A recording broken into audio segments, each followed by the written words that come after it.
é impressionante o faturamento, Mauro, do Flamengo com venda de jogadores. Vanderlei também, é bom falar sobre isso.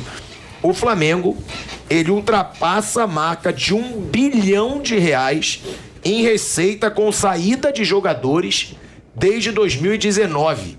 A negociação do Lázaro, né, faz o clube se aproximar dos 130 milhões em 2022. E olha aqui, algumas das negociações. 2019, Paquetá, 158,5 milhões de reais. Léo Duarte, 45,3 milhões de reais. Cuejar, 36 milhões de reais. Pelo Cuejar. Jean Lucas, 36 milhões e meio de reais. Fala, nação rubro-negra! Sejam todos muito bem-vindos ao canal Fla-Losquinhos. Chegamos com tudo, nação rubro-negra, e já estamos por aqui. É claro, nação, para deixar você muito bem informada sobre tudo o que está rolando nos bastidores, ó, do nosso Mengão. Tá aí, ó, os caras estão simplesmente, né, impressionados mais uma vez com o faturamento bilionário do nosso Flamengo, galera. É isso aí. Flamengo que mais uma vez divulgou, né, a sua receita, tá? E causou espanto, né, nos antes, tá? Está imperdível, galera, esse bate-papo, tá? Está imperdível aí na mesa. Vocês vão ver aí a reação de cada um deles, né, ao saberem do faturamento bilionário do nosso Mengão Malvadão, tá? Os nossos adversários estão completamente desesperados com o Flamengo, tá? O Flamengo que já tinha no ano passado assustado, né, com esse faturamento acima de 1 bilhão, e agora novamente, né, o Flamengo já ultrapassando esse valor, né, da casa de 1 bilhão em vendas de jogadores, galera. Está imperdível. Fica até o final porque você não vai se arrepender, beleza? Só vou te pedir aí, antes, né, se você ainda não é inscrito no canal, vai aqui embaixo, tem um botãozinho vermelho escrito inscreva-se. Você clica ali nesse botãozinho, aí do lado tem um sininho, né? Você vai ali, clica nesse sininho, coloca em todos para você receber sempre as notificações das nossas informações. E também, se você ainda não deixou o seu like, é o botãozinho do dedinho, cola o dedo aí no like e vamos com tudo, vamos pro vídeo, galera, porque realmente está top, está imperdível esse vídeo do Mengão Malvadão acima de 1 bilhão. Vamos lá, vamos pro vídeo, galera.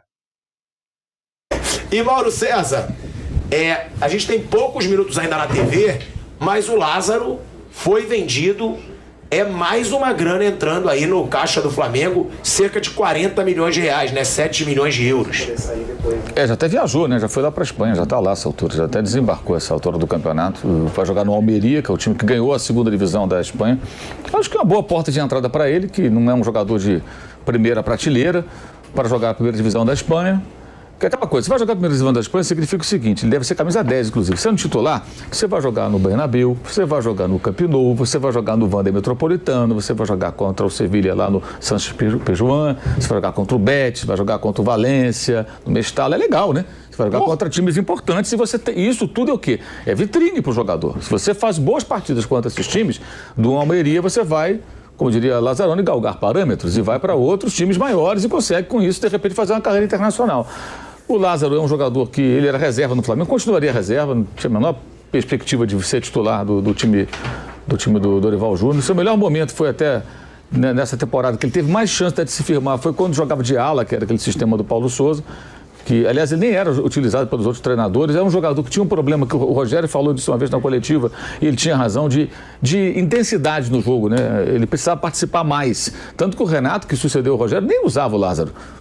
Nem lembro dele jogando com o Renato, jogou foi muito pouco. E o Paulo Souza o encaixou naquela função, depois ele seguiu jogando mais à frente. Eu acho que foi uma boa venda, Eu não acho que dê para arrumar mais do que essa quantia para um jogador no estágio do Lázaro. Se lá na frente vai valer mais, é outra história. E o Flamengo ficou com 30%, né? Que é uma boa fatia para o futuro. E sobre essa situação, né, que o Mauro estava falando, realmente eu também acho um bom valor pelo Lázaro. Sim, é um dos poucos legados do Paulo Souza, foi o que ele fez com o Lázaro. O Lázaro fez boas partidas como ala, agora nesse Flamengo alternativo ele é um pouquinho mais à frente, entendam, não é exatamente a mesma característica, mas fazendo algumas do Arrascaeta, digamos, do time B muito bem. É um jogador muito bom, muito interessante, só que quando está com o Mauro César, assim, pelo valor, até o próprio atleta, pô, você vai jogar na primeira divisão espanhola, vai jogar em La Liga, e pelas possibilidades que seriam remotas, pela qualidade e quantidade de opções que agora tem o Dorival Júnior, acho que é um ótimo negócio para todas as partes, inclusive para o Almeria, que vai ter um jogador bastante interessante, muito versátil e com potencial de crescimento como o Lázaro.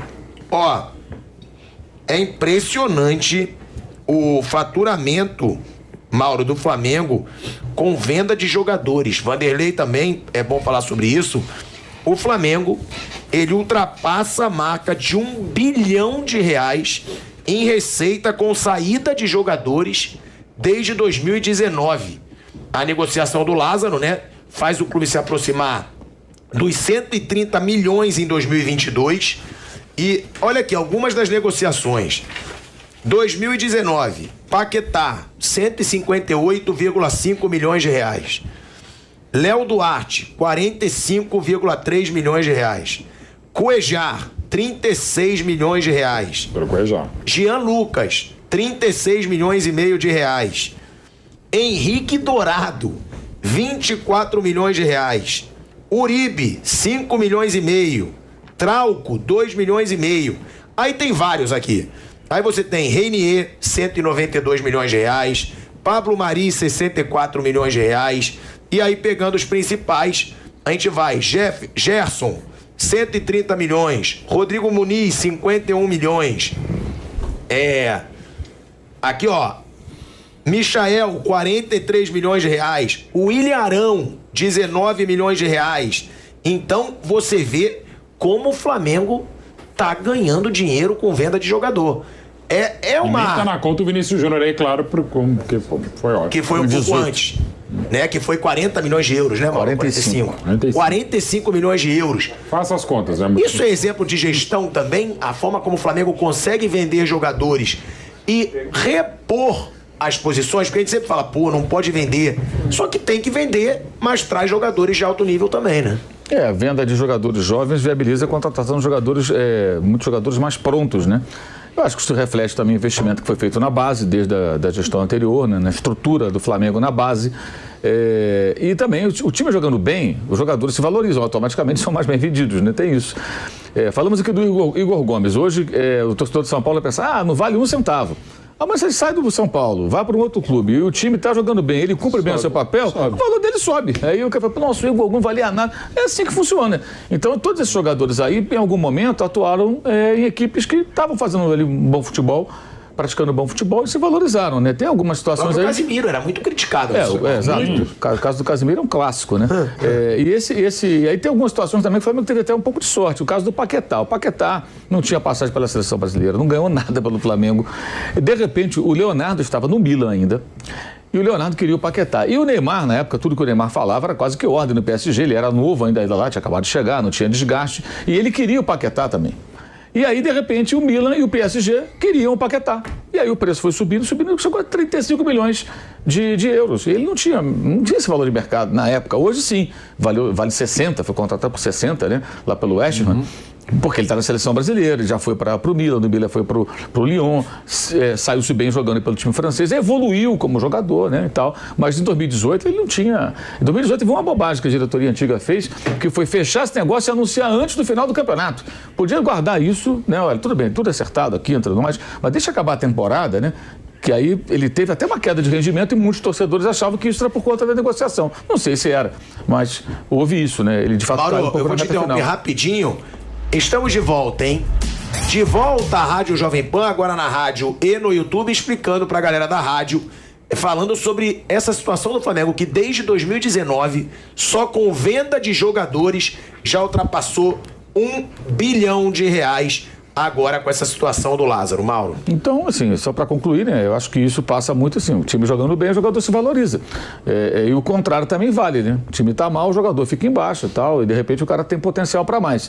E esse levantamento que foi feito pelo site Globo Esporte, né, pelo Caio Mota, repórter, eu acho que é uma matéria da série De Onde Vem o Dinheiro, né? Que é uma coisa que vira e mexe pergunta. De onde vem o dinheiro? O dinheiro. Só fazer as contas. É fazer as contas. Olha lá no site do Flamengo, tem um negócio lá assim, flamengo.com.br/transparência. Lá tem uma porrada de relatórios financeiros, balanços, balancetes, o diabo. Se tiver paciência, o mínimo de capacidade intelectual, o cara entra ali, lê e vê de onde vem o dinheiro. O grande problema também é esse, né? As pessoas ficam assim, por onde vem o dinheiro? Onde vem o dinheiro? Procura saber e questione o seu clube. Por que o seu clube de coração, se você não for Flamengo ou Palmeiras, para citar o exemplo dos dois principais desse quesito, não faz o mesmo caminho? Entendeu? Porque muitos clubes têm potencial para isso, né? Hoje, inclusive, estou vendo aqui agora, já surgiu uma história do Lucas Moura do São Paulo. É impressionante como surge contratação de peso, que é um jogador importante, na crise. Isso desde os anos 50, acho que é assim, ou 40. 1850. É impressionante, cara. Esse é um modus operandi de cartola, assim, muito antigo. E até hoje tem isso, gente. Se do nada, né? O São Paulo ontem tomou a tabancada. Aí hoje, o Lucas Moura pode vir. De repente não dá em nada, mas, né, cria uma falsa sensação assim do torcedor, poxa, quem sabe, né? Ele veio nos ajudar aqui, o cara tá lá fora. E o menos atento esqueceu de ler na informação que isso pode acontecer em 2023. Porque se não tiver... Por exemplo, eu sou torcedor da torcida organizada, não sou muito atento, ainda estou tocado pela irritação das últimas horas. Ele vai desembarcar no final de semana. Sim, já está chegando. Já está chegando. Já está embarcando agora. A possibilidade de 2023 e dependendo do que acontecer do mercado, né? Porque ele pode sair de graça, entre aspas, de graça, mas o salário será possível pagar igual. Quer dizer, é aquele negócio, é o chamado chute. Eu não estou dizendo que a matéria chutou, só estou dizendo que sempre acontece isso, e também não é com relação ao São Paulo, sempre acontece. Cavani, né? Cavani, Suárez, Lewandowski, os caras falaram Lewandowski. É verdade ou não é? Sim, tem muita gente que consegue acreditar nisso, quer dizer, é realmente um negócio incrível, mas com relação só a esse número, a gente falou já há algum tempo que o Flamengo está faturando 1 bilhão, mais do que a CBF. Quer dizer, é um clube brasileiro que fatura mais que a CBF. Mas é claro, a CBF tem que faturar mais. Sim, a CBF não gasta nada. Ela não gasta nada, ela gasta na estrutura dela, lá no prédio dela e não gasta. Ela não paga multa do jogador, não tem folha de pagamento do jogador. Ela tem despesa. Paga algumas federações, para dizer todas. Tem despesa para as federações e até tem uma série de coisas. Muita gente fala, mas ela paga arbitragem. Arbitragem, quem paga são os clubes, só para ficar claro isso. Na Série A, quem paga são os clubes. Por isso que o clube fica pé da vida com o árbitro, porque além de ele se sentir prejudicado, ele ainda paga pelo brilhante trabalho. Quer dizer, ele fica irritadíssimo, né? Tem hora que dá vontade de xingar mesmo. Mas é isso. Então fatura muito o Flamengo. E quando ele gasta, tem dinheiro para comprar, é muito legal. Até porque tem dívidas. Mas está pagando porque tem dinheiro para pagar. Então, tem dinheiro o Flamengo. O Palmeiras a mesma coisa. Os outros todos vivem numa situação de aperto. Eu não falei que estão todos endividados. Não é isso. Não é isso. Mas uma situação de aperto. Mas, Vanderlei, fica até mais viável você negociar melhor jogador quando você tem instabilidade financeira. Claro. Então, por exemplo, o Lázaro, até eu dei essa informação na terça-feira, o Almeria ofereceu 5 milhões de euros. E mais 2 em bônus se atingisse meta. O Flamengo falou, não quero mais. Isso aí. Como o Flamengo fez com o Pedro em relação ao Palmeiras. Antes aconteceu do West Ham tentar contratar o Lázaro, 5 milhões de libras, né? Que daria um pouco mais aí do que os 5 milhões de euros, claro, pelo câmbio. Não, 5 eu não quero 10. O West Ham não subiu. Depois o West Ham chegou a sondar o Flamengo por um empréstimo, claro que não rolou. Não, empréstimo não quero, você quer pagar 5, eu não quero vender, vou te emprestar o jogador. Aí apareceu a Almeria, ofereceu 5. Se o Flamengo tivesse com o Pires na mão, onde que eu assino? Né? Mas isso. Como tem condições de falar, não quero mais. Aí os caras, tá bom, então faz o seguinte, ao invés de ser por meta, a gente já paga já os 7. Então, fechado o negócio, 30% fica para o clube para um eventual... Se ele se destacar amanhã, se ele vale, sei lá, 20 milhões de euros, o Flamengo ganha 6. 7 com 6, 13. Então, numa estimativa otimista, esse jogador pode render 13 milhões, que é o preço do Cebolinha, aproximadamente. Agora, o Fluminense vendeu o Luiz Henrique, que era o seu principal jogador naquele momento, precisava de grana, por 9 milhões de euros para o Betis. A torcida ficou furiosa, claro, porque ele vale mais, ele se segura mais, mas o Fluminense não tem condição. O Fluminense, quando vê os 9 milhões, fala, eu preciso desse dinheiro, que eu tenho que pagar uma série de coisas que eu não consigo pagar. Então, esse é um outro ponto. O Palmeiras pode dizer não, o Flamengo pode dizer não, outros clubes não têm condições. ter estabilidade financeira é fundamental. E isso não vai mudar, gente. É só olhar o futebol europeu. Quem dá as cartas são os times que têm mais solidez financeira, condições de contratar, condições de manter seus jogadores. E o núcleo, inclusive, de favoritos em Champions League, você vê que ele diminui. A gente não fala mais de outros. Times italianos não concorrem. É azarão. Qualquer um. Inter, Juventus, Milan, é azarão. Times holandeses muito menos. A coisa está muito concentrada. E aqui no Brasil está... Na América do Sul está acontecendo parecido, aqui na América do Sul. Especialmente com o Palmeiras e o Flamengo. E o próprio Atlético, dentro do seu tamanho, que é o menor, de potencial de arrecadação menor, está lá na semifinal. E também tem um padrão ali de organização que foge da vala comum do futebol aqui do Brasil. Uma proposta, digamos assim, fora da curva no futebol brasileiro aconteceu recentemente envolvendo exatamente Palmeiras e Flamengo. Quando o Palmeiras teve a força de oferecer 20 milhões, né, pelo Pedro, tá certo? Dentro da realidade do país, foi uma oferta importante. Não, absurda. Uma oferta importante. Absurda mesmo. Mais um jogador. E o Flamengo não aceitando. Absurdamente podendo não aceitar. Até para não reforçar o rival. Esse foi um caso na nossa escala, na escala do nosso quadrado. Foi uma coisa fora da curva. Fora disso, não Se o Pedro ainda jogasse no Fluminense, né? Que o vendeu para a Fiorentina, depois o Flamengo comprou. Teria ido. Ele teria ido por Provavelmente. Teria ido por 12. Podia ser. 12 milhões de euros até. Fosse, por exemplo, São Paulo e Corinthians, por conta da rivalidade, foi um negociação do Bruno Henrique. O Bruno Henrique, o Santos vendeu pro Flamengo para não vender pro Palmeiras. Que eu acho corretíssimo. Como eles acham corretíssimo o Flamengo ter bancado o Pedro para não reforçar um rival direto. Sim, eu sou muito favorável a isso. Não é só a questão financeira e esportiva, até mesmo de mentalidade. Aquela coisa, não vou dar. Mais ou menos, eu acabei de citar um pouco o que aconteceu em 89, aquela troca Neto por Ribamar e também Dida Denis, é muito complexa se fazer. Por isso que aquilo que o Francisco Horta fez de 75 até 77, não só ele, os troca-trocas, por favor, da época, tal, entenda outra coisa, Vampeta, não comente a respeito. Era muito legal, embora praticamente só o Fluminense que montou aquela baita máquina dava certo. A gente teve agora o último caso em 14, o Jadson pro Pato, que acabou dando mais certo pro Jadson do que pro Pato, ou seja, mais certo para o Corinthians do que para o São Paulo, mas é uma coisa que eu acho legal para movimentar o mercado, mas é o risco, de repente, de você reforçar mais o seu rival e deixar você com menos possibilidades. A gente vai para um break rápido na Rádio Jovem Pan. Seguimos no YouTube. Ô Vamp, e sobre essa situação de venda, né? Quem deve fazer muito dinheiro já é o Palmeiras, né? Você mesmo fala que um grande amigo seu é quem toca a base lá do Palmeiras. O Palmeiras tem o Hendrick, o Palmeiras tem o Giovani, o Palmeiras tem o Luiz Guilherme. Assim como o Flamengo ganhou muito dinheiro com essa geração Paquetá, Vinícius Júnior, Renier, tudo indica que o Palmeiras... Danilo, né? Sim, que é o primeiro a sair. Tudo indica que o Palmeiras vai ganhar, vai ter uma fase semelhante àquela do Flamengo lá atrás. E o Flamengo tem também ainda o Vitor Hugo, que é muito bom. Que já está explodindo e deve ser vendido. Tem o Matheus França, que também deve ser vendido. Ou seja, os clubes mais ricos hoje do Brasil, a tendência é que fiquem ainda mais ricos e mais à frente dos outros. Ver a base, né? As bases, né? Suas bases. E outra coisa importante é não ser fatiado. Às vezes você tem isso tudo, aí você tem um monte de jogador. Quanto é do clube que dá camisa, que paga tudo 10%? O resto São Paulo tá ganhando dinheiro com o Antony, com o Casimiro ainda. Não, é bom ser tudo do clube, né, professor? Daqui a pouco você tá lá, ó, o jogador que nem agora, né? O Ender, que vai ser vendido, é todo do Palmeiras. Vai ter algum pedaço lá que sim, tudo bem, mas... para replacinar a família, pega o setor, mas 80% é do Palmeiras. Mas aí entra a negociação racional.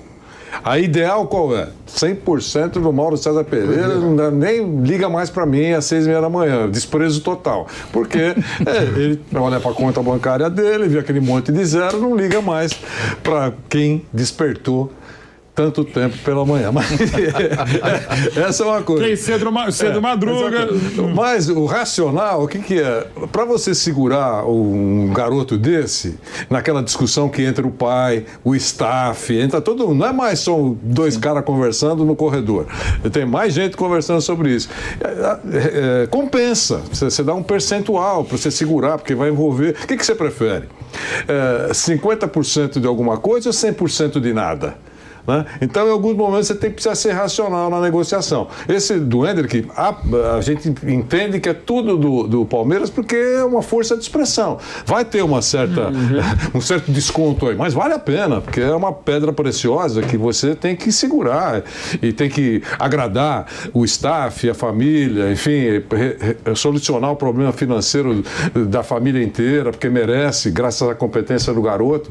Então, sem dúvida, mas a negociação é intensa. Só que quando é absolutamente fora do padrão, quer dizer, você dá 90% para ele e fica com nada, aí tem alguma coisa errada, né? Aí, várias, né? Ó, eu não sei se eu estou exagerando. Mas eu não sei o que é, mas você está, com certeza. Mas esse que a gente falou aqui, Endrick, Giovani, Luiz Guilherme, Vitor Hugo, talvez o Matheus França, né, Mauro? Mas eu acho que o Vitor Hugo tá à frente. Também São acho. Jogadores que podem ser vendidos por 50 milhões de euros. Tipo o Vitor Roque. Claro, tô falando de Flamengo e Palmeiras, mas você vê ainda pro futebol que tá acabado, o que joga o Vitor Roque. Mas são jogadores que podem passar até de 50 milhões de euros? Depende da economia, eu não sei, eu acho que não. Mas, assim, O Endrick não? Não, o Endrick pode ser, quando for, daqui a uns 10, claro que não. Adoraria que fosse mais. Mas porque o Endrick... Não, o Endrick tem muito potencial. Aí depende de uma série de questões, né? De como foi amarrado o contrato, qual é o valor da multa posterior, de uma eventual disputa de 2 ou mais clubes pelo atleta. Tudo isso faz com que o valor possa subir ou não, né? Vale para todos eles, né? O Matheus França vai começar a jogar mais agora, né? Ele estava voltando para a base porque não estava sendo relacionado e não jogava. Ele mesmo pediu para jogar no sub-20. Não, só um minutinho que a gente está voltando para a rádio. Estamos de volta, hein? De volta à Rádio Jovem Pan, agora na rádio no YouTube, falando aí sobre possíveis valores dessas grandes promessas de Flamengo e Palmeiras, Mauro. Então, estava dizendo que o mercado acaba definindo aí preço em função de disputa por um jogador, de como o contrato está amarrado, qual é a multa rescisória posterior, tem uma série de questões. Às vezes o clube tem, digamos, 70%, aí 30% é do clube X ou da família, e o clube fala assim, eu vendo, mas eu quero 95%, eu quero 85%. E alguém tem que abrir mão, e às vezes as outras partes abrem mão para que o negócio aconteça. Então tem uma série de detalhes aí que acho que acabam questão familiar definindo. Mesmo, você tem e isso cada vez mais, ainda bem, né? Diferentemente do que era até 98 no Brasil. Não, o jogador, a família pode dizer, não, eu quero ir, não quero ir, aí, enfim, e gente, de novo, é natural, para não voltar essa questão de mercenário, gente, pegue praticamente todas as outras profissões do Brasil, todas, inclusive nós, jornalistas, para falar da gente, né? Professor também, que eu já fui, ou foi. Eu fui e foi, como diria um amigo meu, professor. Você quer sair do Brasil. Ou não é que você quer sair do Brasil, você quer ir para outro lugar. Tá? Então, assim, é normal que seja, gente. É da vida. Tá aqui o Vampeta que você com 19 anos para Bahia. Da Bahia para Eindhoven. Né? Não tem jeito, cara. E o que fascina não é só a grana. Né? As cabeças, obviamente todo mundo sabe disso, né? As cabeças são diferentes, não é só a grana. Eu lembro bem do caso do Silvinho, né? O Silvinho saiu do Corinthians ganhando teoricamente a mesma coisa que ele ganhava no Brasil, mas aí ele disse isso, indo para o aeroporto, ele passou aqui na Jovem Pan, daqui foi embora para o aeroporto para embarcar para a Europa, o Silvinho, que recentemente era treinador do Corinthians. Eu estou indo porque eu quero tomar um banho de Europa. Eu estou indo porque eu quero aprender inglês. Os caras para agora indo para o Nottingham Forest. Entendeu? Então, aquele momento foi entre tantos, digamos assim, motivos, talvez o mais importante para o Silvinho, eu acredito nisso, o mais importante. Outros, não, eles ficam fascinados porque quando eles se encontram com jogadores que estão lá, por exemplo, na seleção brasileira, em determinado momento, isso acontece sempre, o Vampeta tem muita experiência nisso, mas num determinado momento a seleção brasileira estava em Foz do Iguaçu, certo? Técnico da seleção brasileira era Vanderlei Luxemburgo. E aí, num determinado momento, tem a conversa do Roberto Carlos, grande Roberto Carlos, com um jogador mais jovem, mas que estava quase decidindo se ia para a Europa ou não. Eles estavam no café daquele hotel em Foz do Iguaçu. E aí eu estava conversando com ele, muito engraçado, porque o Roberto estava com um relógio espetacular, um relógio maravilhoso no banco. Aí o Roberto brincou com esse, olha, quando você for embora lá, você vai comprar um desse lá. Aqui tá caro, mas você vai comprar um desse lá. Então é outra coisa, né? Quer dizer, o entorno também força algumas, o sonho de comprar, de viver num outro mundo, com conforto, com luxo. Então, mas todo mundo, como disse o Mauro, só fez essa cascata aqui para reforçar o que você está falando. Recuando um pouquinho no tempo, você vai nas categorias de base e você fala para um garoto, ele tem grande sonho de jogar no Real Madrid, no Barcelona, no Chelsea, enfim. Na Europa. Essa é a verdade de hoje. Né? No Almeria. Você recuando um pouco no tempo, a visão era diferente. Eu queria jogar no Flamengo, eu queria jogar no Palmeiras. Jogar na seleção brasileira, depois na Europa. Hoje ainda muda. E natural que seja. Ninguém é vendilhão da pátria por isso. Claro, sem dúvida, a coisa muda. Então tá aí, nação rubro-negra, vocês viram aí, né, galera? O debate, né, sobre o Mengão malvadão, né, que vem aí arrecadando, né, cifras exorbitantes, né, acima da casa aí de R$1 bilhão, tá? Quero deixar aí os créditos para Jovem Pan, tá? Jovem Pan aí Esporte, né? Então o link vai estar aqui na descrição do vídeo, beleza? E é isso, galera. Então, nosso Mengão malvadão, né, arrecadando alto com a venda de jogadores. E é o que eles falaram, tá? A tendência é arrecadar cada vez mais. E o Flamengo que também já está aí no projeto, né, na construção do seu estádio próprio. Esses valores de arrecadação podem aumentar ainda mais caso isso venha acontecer futuramente, beleza? Então é isso, nação rubro-negra. Logo mais teremos mais vídeos aqui no canal para vocês, tá? E fica ligadinho aí, ó. Vai lá, não dá mole não. Vai aqui embaixo no botãozinho vermelho de inscreva-se. Clica ali nesse botãozinho. Aí do lado tem um sininho, né? Você vai clicar nesse sininho, colocar em todos, né? Tem 3 opções ali, você vai ali e coloca em todos para ativar a notificação. E também não saia sem deixar o seu like, beleza? Ó, tá vendo aqui em cima aqui, ó? Ó, olha aqui em cima aqui, ó. Vou deixar mais uma reação aí para vocês, tá? Tem mais um vídeo aí maravilhoso aí de informação do Mengão para vocês, né? O Rodinei. Muitos falando aí, muitas pessoas falando, né? Lá na Argentina, muitos jornalistas falando do Rodinei, lá que o Rodinei estaria interessado em jogar no River Plate. Então, clica aqui em cima aqui, ó, no vídeo, que você vai ser direcionado e vai saber dessas informações. Então é isso, nação. Tamo junto. Vou nessa. Fui, nação rubro-negra!